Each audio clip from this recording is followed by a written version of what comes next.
Olá, meu nome é Bruno e hoje nós vamos falar um pouco sobre a segurança do paciente. Em 2013, o Ministério da Saúde criou esse programa para que a gente conseguisse diminuir os danos ou até mesmo reverter as consequências finais desse processo. Então, a partir de então, ele estabeleceu normas e critérios, não somente o Ministério, mas junto com a Organização Mundial da Saúde, veio fazer esse programa a nível mundial, justamente para que essas ações ou infrações acarretassem menos perigo ao paciente. E quando a gente fala em redução de danos ou até mesmo em segurança do paciente, logo nós pensamos num paciente internado, num paciente numa instituição de longa permanência, mas nós vamos falar um pouquinho aqui também sobre a segurança do paciente na sua casa e também na nossa unidade de saúde, que pode ser uma UBS+, um pronto atendimento, um ESF. Então a gente vai falar um pouquinho aí, né, sobre essas questões, porque o SUS dá normas e diretrizes para que a gente consiga fazer essa redução de sequelas ou até mesmo de tratamentos ineficazes para os nossos pacientes. A segurança do paciente está relacionada a qualquer forma, né, de atendimento. Como nós vamos priorizar essa situação com o nosso atendimento primário, que é pouco falado e pouco pensado, a gente começa hoje, né, a entender que, como a unidade de saúde, né, tanto básica quanto o ESF, tem um acompanhamento longo e contínuo com esse paciente, a gente também prioriza aí, então, a segurança do nosso paciente. Como que a gente consegue priorizar isso, né? Vamos lá. A gente tem a noção de setor, né, primário, porém, a gente acaba esquecendo no nosso dia a dia que a segurança do paciente também se faz necessária nessa área. Então, as áreas de atendimento contínuo, como UBS e ESF, também trabalha um pouco essa questão do atendimento, né, e da qualidade do atendimento ao paciente, para que a gente minimize os riscos. E como que a gente pensa nisso, né? A gente chega aí no ponto principal. Por quê? Como a nossa unidade está sempre acompanhando os nossos pacientes, a segurança do paciente não inclui só a entrada e a permanência dele dentro da nossa unidade, mas também fora, e a rotina dele também nos ajuda a trazer segurança para esses pacientes, pois através das questões cotidianas ou dos nossos tratamentos rotineiros, a gente acaba conseguindo fazer com que o paciente obtenha maior sucesso e continuidade no seu tratamento. Que pontos que ficam aí? Atendimento começa com um atendimento humanizado. Isso já é uma segurança ao paciente, né? Quando a gente consegue ter uma escuta ativa e uma escuta que a gente compreenda o problema ou algo que está relacionado, gerando esse problema para o meu paciente em determinado momento. As orientações adequadas que nós, profissionais da saúde, tanto agente comunitário, técnico de enfermagem, auxiliar de enfermagem, enfermeiros, médicos, dentistas, fisioterapeutas, né? E essa gama toda que trabalha na área da saúde, quando a gente dá informação clara, precisa e ordenada, meu paciente ele sente a segurança, e isso traz esse conceito de segurança do atendimento ao paciente, visando com que ele entenda melhor a importância do tratamento, a continuidade do tratamento, né, as medicações que foram ofertadas para que esse tratamento seja contínuo, seguro e eficaz, além mesmo dos exames que eles serão realizados com o passar do tempo na unidade de saúde, né? E como que funciona essa rotina na unidade de saúde, né? A gente tem que explicar para o nosso paciente que tem dias, né, ou horários que são menos congestionados para marcar a consulta, para ir lá realizar a verificação de uma pressão arterial, fazer um controle de glicemia,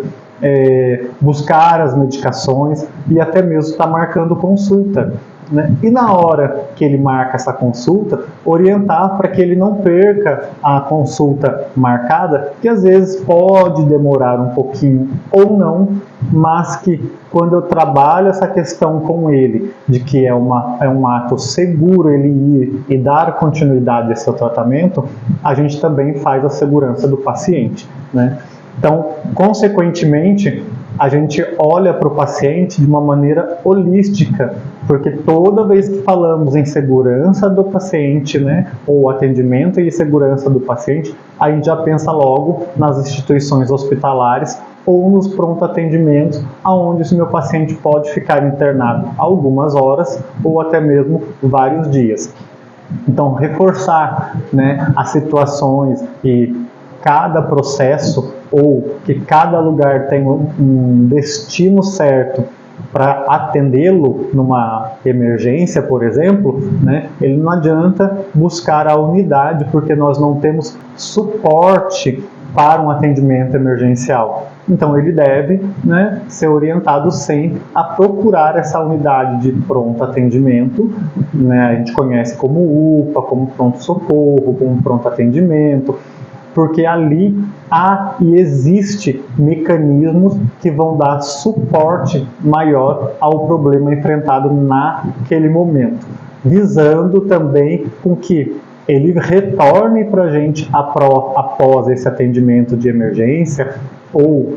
para que a gente tenha dar a continuidade nesse acompanhamento dessa nova doença ou alteração que ele passou naquele momento. Vale também mostrar que medicações em casa de uso contínuo que acumulam, muitas das vezes ele pode estar usando e utilizando de medicações vencidas, né, ou que não fazem mais o efeito esperado porque foi realizada a troca da medicação na consulta de rotina que ele passou com o médico da unidade. Então a gente tenta mostrar para ele que essas medicações ele pode estar devolvendo para a unidade porque tem um outro paciente que possa precisar e naquele momento na unidade eu não tenho, e que ele também ficará mais seguro, né, visto do ponto de automedicação, que ele não estará tomando medicação errada. A gente reforça também bastante com o nosso paciente os horários das medicações, né, o porquê que toma, porque muitas das vezes, quando passa com o médico ou passa num pronto-socorro para fazer um atendimento de emergência, as medicações são receitadas, né, e ofertadas sem as devidas explicações, com melhor embasamento, explicando para ele qual é a importância, por que funciona, como que ele tem que tomar, qual a importância de tomar nos horários certos, né? Principalmente vamos lá na medicação de pressão arterial, de glicemia, né, ou de diabetes. Quando o meu paciente ele consegue tomar as medicações nos horários certos, na quantidade certa, consequentemente haverá uma melhora do quadro hipertensivo ou do quadro glicêmico dele. Então, quando a gente consegue mostrar essa vantagem das medicações em horário certo, isso também é um cuidado e uma segurança que a gente passa para o nosso paciente, e esse é o nosso trabalho, é a nossa função. Além de cuidar da saúde, orientar ele justamente para que ele faça o tratamento adequado e obtenha mais qualidade de vida e segurança e eficácia no seu tratamento.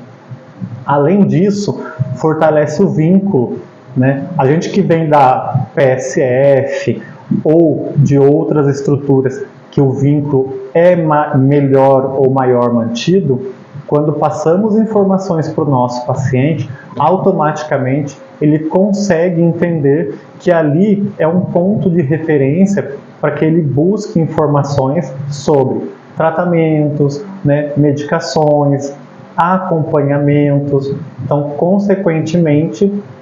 esse vínculo é melhor e maior fortalecido.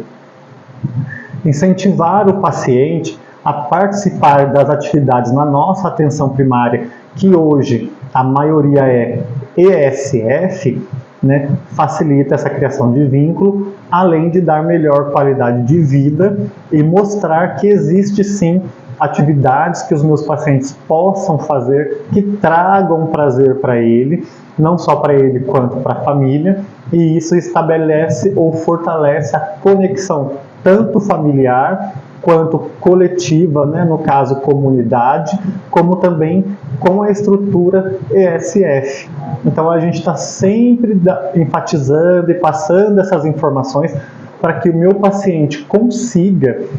ter uma qualidade de vida e o nosso acompanhamento seja mais efetivo. Isso faz com que a equipe possa intervir de maneira adequada quando eu preciso realizar uma mudança de medicação, porque foi o médico X que ele gosta, né? Quando o meu médico do PSF ou do ESF quer trocar a medicação e ele não aceita essa informação porque é um médico já conhecido que passou para ele, é um médico, vamos dizer assim, que eles têm o costume muito de falar melhor. Então a gente mostra que às vezes as medicações são as mesmas e que umas, infelizmente, eles vão ter que comprar. Mas quando a gente consegue mostrar que existe a lei do genérico, das medicações que são compatíveis, isso também fortalece o vínculo e dá mais garantia e efetividade ao nosso tratamento. Além disso, a gente consegue mostrar para os nossos pacientes, né, que se ele estiver passando por algum outro problema que não seja especificamente saúde, mas que seja social, que seja emocional, que existem as redes que fortalecem o acompanhamento desse meu paciente além do ESF, né? A gente tem os CAPs, a gente tem os CRAS, né? A gente tem os auxílios aos idosos, né? Os conselhos gestores de idoso. Então, tudo isso mostra que esse paciente ele não está sozinho e nem desamparado diante da dimensão saúde pública.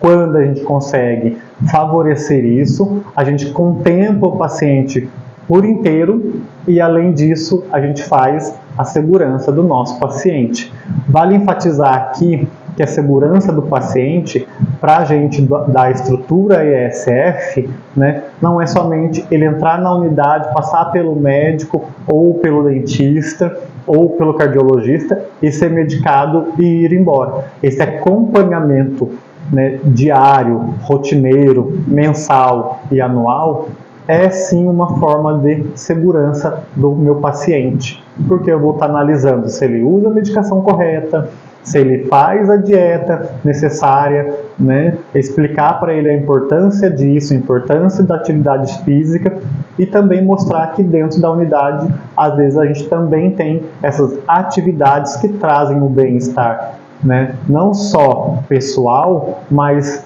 fortalece a amizade no coletivo.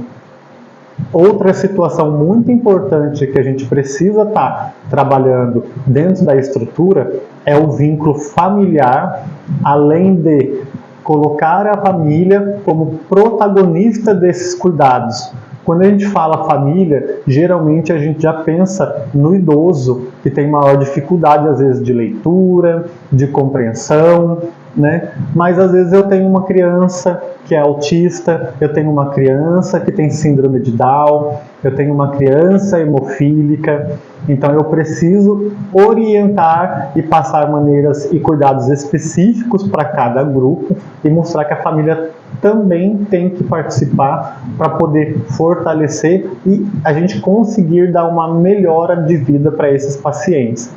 Quando a gente fala, né, do paciente criança, às vezes até um pouco mais tranquilo para a família cuidar dela, mas muitas vezes elas não sabem aonde estão as redes de apoio. E a gente, enquanto PSF ou SF, a gente busca essas redes de apoio e orienta a família a ir buscar um acompanhamento, não tratamento, um acompanhamento mais específico, porque lá serão dadas orientações mais claras sobre as doenças ou as patologias dessas crianças, favorecendo não só o nosso tratamento, mas como a melhora de vida desse meu paciente e dessa criança, né? E a família sentindo que estamos ali por trás dela, dando um apoio necessário quando ela precisa buscar esses grupos de apoios complementares à saúde, como a ecoterapia, como a própria terapia mesmo, né? Um psiquiatra, um neurologista, uma ecoterapia, né? Uma escola onde tenham profissionais melhores capacitados para entender a dificuldade dessa criança e conseguir trabalhar de maneira mais objetiva nesse tratamento e não só falar que o PSF só acompanha medicamentosamente, sendo que na nossa unidade a gente trabalha o paciente por completo, né? Falando aí da visão holística disso, né? Então, quando a gente fortalece esse contato com a família, né, muitas das vezes a família acha que é normal, né, ela tem essas crenças, esses valores, e até mesmo a gente consegue reorganizar essas estruturas, porque a mãe às vezes não sai com a criança porque ela tem síndrome de Down, porque ela é autista, né? Então o círculo, né, social dela vai se fechando porque ela acha que vai incomodar o outro e até mesmo atrapalhar a vida social do outro. Então a gente tem que mostrar que o outro também tem essa dificuldade de entender, mas que ele também pode participar sim nesse processo de desenvolvimento, não só com a criança, mas com o idoso também, que tem um Alzheimer, que tem um mal de Parkinson, que tem uma demência senil, né? Do meu deficiente físico, que tem uma dificuldade de locomoção, que usa uma cadeira de roda para entrar em alguns ambientes, e isso, às vezes, a gente sabe muito bem que a acessibilidade é complicada um pouco em alguns lugares, né? Então a gente ensina a família toda essa importância da vivência social, e quando a gente tem um acamado, a gente ensina também qual a importância do cuidado e a segurança desse meu paciente, porque não é só medicamentosa, mas os cuidados pessoais com esse indivíduo a gente consegue estar trabalhando de maneira adequada e organizada. Aqui no slide a gente fala que tem que ensinar a família, né, na mudança de decúbito, porque às vezes eu tenho um idoso que já teve alguns AVCs, é sequelado de alguma outra patologia, então quando eu forneço a orientação da mudança de decúbito desse meu paciente, né, da alimentação na hora certa, da comida adequada, ou com pouco sal, ou uma comida triturada, né, mais fácil de deglutir, esse meu paciente também tem uma melhora, e isso também é uma forma de dar segurança ao meu paciente e ao familiar. Quando a gente fala da mudança de decúbito, principalmente no meu paciente idoso, ou naqueles pacientes que por alguma aventura do dia a dia ficou na cama, né? Pode ser por um acidente, pode ser por um outro tipo de sequela, uma doença degenerativa, por exemplo. Então, essa mudança de decúbito traz conforto e, além do que, ajuda e auxilia a família a trazer essas informações e a segurança do meu paciente. Mudança de decúbito não é complicado, mas às vezes para o familiar fazer de primeiro momento é mais complicado, porque ele fica com medo de machucar o paciente, e a gente, enquanto técnico, enquanto enfermeiro, enquanto médico, né, e até mesmo a CS, a gente pode estar orientando cada um na sua área como se realiza esse processo. A mudança de decúbito é fácil, né? Então a gente consegue fazer com que ele tenha os cuidados mínimos, e além do que, a gente pode também fazer o check-up das medicações, né? Aqui a gente colocou os 13 certos, que é o que Corém preconiza. Mas na atenção primária, quando a gente vai na casa do paciente, ele não vai conseguir fazer esses 13 certos, mesmo porque, né, a prescrição correta ele já trouxe de uma outra instituição, né, o paciente certo é somente aquele ou que é acamado ou a criança que tem alguma alteração, ou até mesmo ele, né, diabético, hipertenso, com alguma outra patologia aí instalada,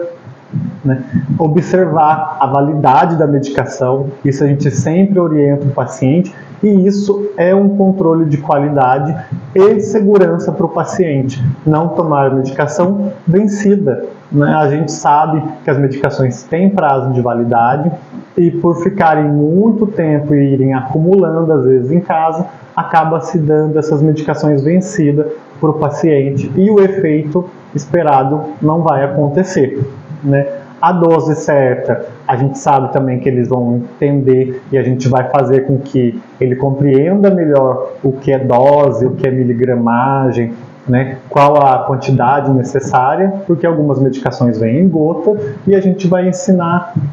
um cálculozinho simples para ele entender quantas miligramas precisa ser dado para aquele paciente. Então, todos esses 13 certos, ele acaba às vezes fazendo de uma maneira rápida, né, contínua e sem a necessidade de estar se preocupando com outras alterações, porque quando ele segue isso, ele consegue fazer com que o paciente apresente uma melhora no seu quadro, né? Às vezes até a definitiva, melhora definitiva, em que se contempla todo o estado de saúde desse meu paciente,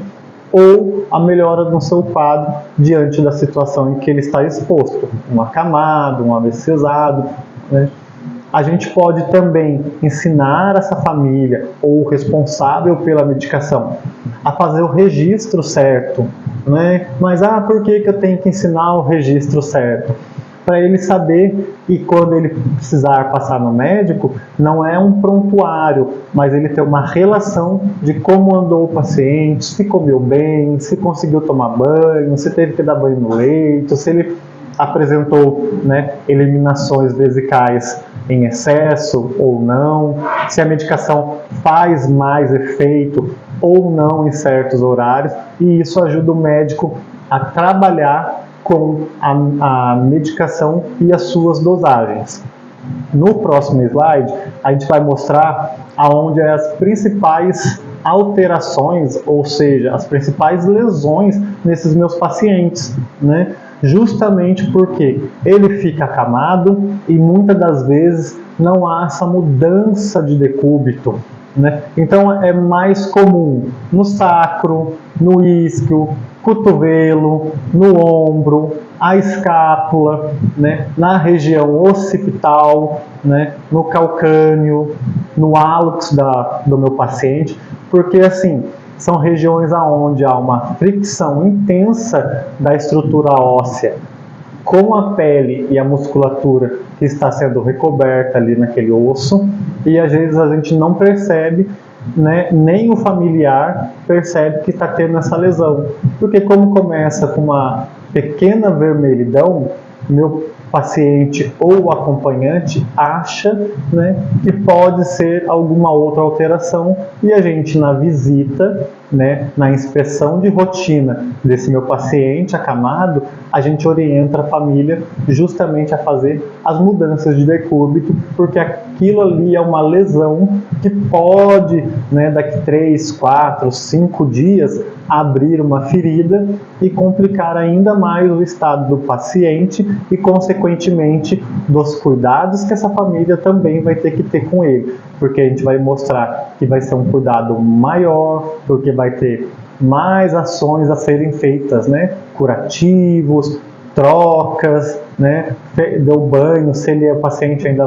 consegue ir para um banho de aspersão, vai molhar o curativo, eu tenho que realizar a troca toda vez. Se ele urina, pode contaminar, né, a lesão e aumentar aí a ferida, né, e consequentemente o paciente ele começa a sentir mais dores, mais desconforto, trazendo maiores